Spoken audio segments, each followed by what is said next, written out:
tropical fruit.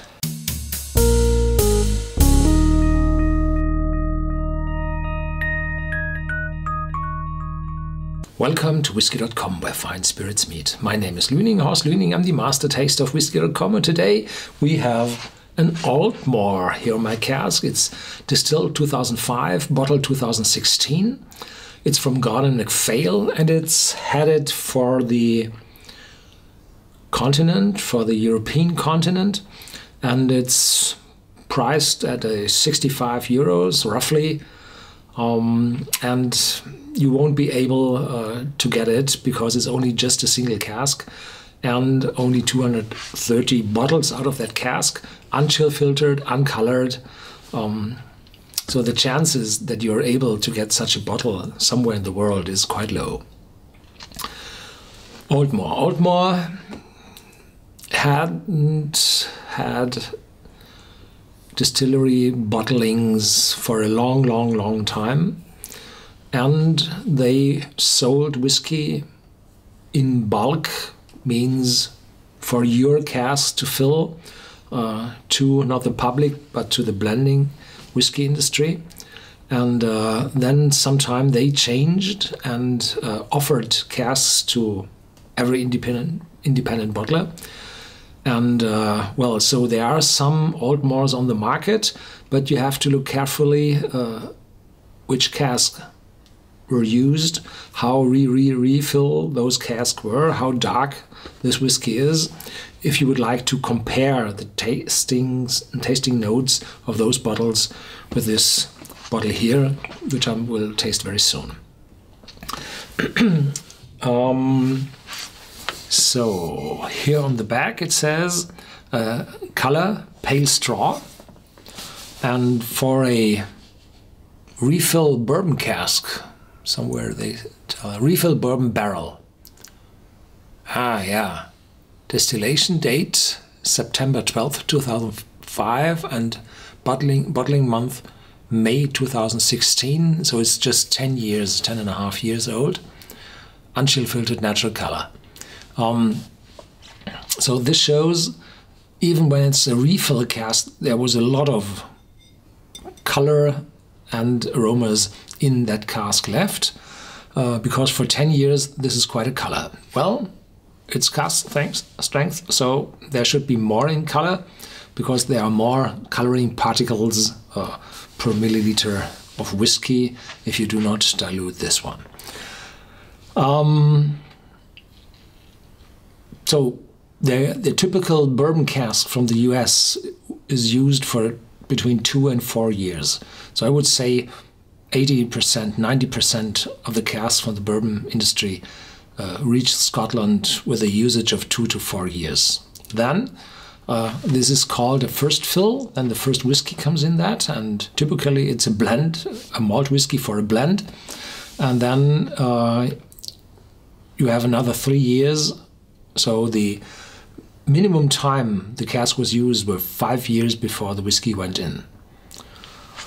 So then it depends on how heavily the original cask was charred and toasted. So how much of the mass of the stave, the wood mass, was converted into caramel and, well, vanillin out of lignin and so on. So this one is a dark one, looks as good. The Gordon Macphail typically bottle between 5 and 8 casks in a batch, but this one is a single cask and it's in cask strength. So this is very unusual for Gordon Macphail. There are several cask strength from Gordon Macphail on the market, but the single cask whiskies are not that many. So this is quite rare, and even when it's only 10 years old, it gives you, well, it's worth the money from the from the paper form.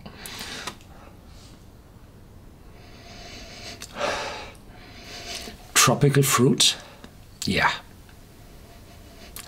and a little vanilla. And here on the back there are tasting notes, and with the Gordon Macphail there are tasting notes on the back, and those tasting notes on the back are made by experts. There's no marketing blur on it. It's just expert speech, and you can mostly believe in what they say here. Color pale straw, nose vanilla aromas mingle with banana and pineapple notes. A delicate herbal influence develops. The banana is not there. No, there is some exotic fruitiness, but pineapple, no. Palate, sweet initially with green apple, banana and hints of milk chocolate from the cask, combines with charred oak flavors, and finish smooth with a menthol edge. So I do not sip this whiskey with that high ABV of 58.5, so I dilute it definitely, and I will bring it down to well below 50, say 46 to 48, somewhere in between. It takes quite a time until the mixing finishes. And now the tropical fruits open up and the pineapple is there, but not the banana. Well, there are those green bananas, and if you taste them, they have such a strange smell and feel awful in your mouth, because this raw banana, unripe banana, covers your mouth. And on top of that is a green smell, like probably a little bit, if you leave out the sour of the green apple, this is the banana I'm smelling here. But the pineapple is much stronger. A little bit of vanilla showing through.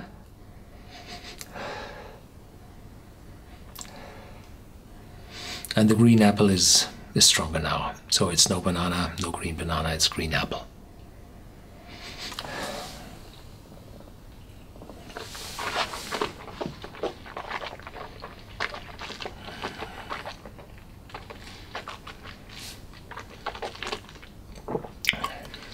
The alcohol has enough power to drive the aromas over your tongue. In the start, a little sweet, then, well, a little maltiness. Oak is developing with a herbal, spicy note. The milk chocolate, very, very faint. And the menthol, no, not yet. The aftertaste is, after this spiciness, is smooth. So there's still spiciness, aroma in my mouth, but the intensity fades quite fast. So it's very, very warming and pleasant feeling. Yeah.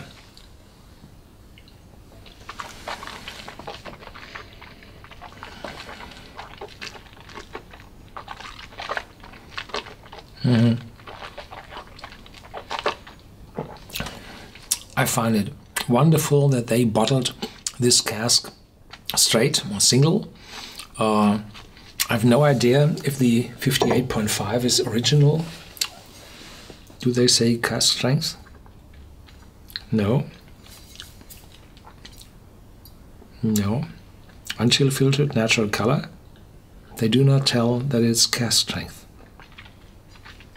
Yeah. So the high alcohol content is good, because you have some chances to bring down the alcoholic content to a more pleasant level, and with this you get more out of that bottle, so it's cheaper than the 65 which is marked on the bottle. Thank you for watching. Stay tuned. Feel free to share this video and have a look at our blog at Whisky.com. There are always new bottles to see.